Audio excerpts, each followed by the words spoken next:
আমরা আমাদের প্রত্যহ জীবনে বা ডেইলি জীবনে সবকিছুই করছি। আমরা নিয়মিত খাচ্ছি, নিয়মিত কাজ করছি, নিয়মিত আমার যেই সাংসারিক কাজ, যেই অফিসের কাজ সবই করছি। কিন্তু তারপরেও আমরা সুস্বাস্থ্যের অধিকারী হচ্ছি না কেন?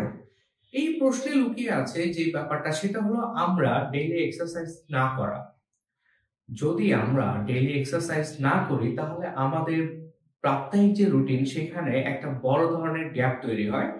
এই যে গ্যাপটা তৈরি হয়, যে গ্যাপের কারণে আমরা আমাদের বাকি যে বাকি যে কার্যক্রম সেগুলো ঠিকভাবে করতে পারি না। একটু যদি আমরা পিছনের দিকে তাকাই দেখি, আমাদের পূর্বপুরুষরা কিন্তু ডেইলি অ্যাক্টিভ থাকতো।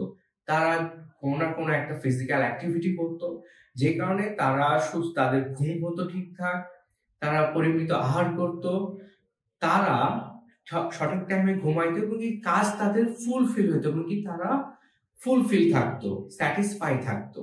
এখন দেখা যায় আমরা এক্সারসাইজ করি না বলে আমাদের শরীরের সাথে মানসিক সমস্যারও অনেক বেশি আহ, মানসিক সমস্যা অনেক বেশি দেখা যায়। যেমন শরীর ভালো না থাকলে আপনার কাজ করতে মন চায় না, আপনার শরীর ভালো না থাকলে আপনার মানসিক প্রেসার কাজ করে।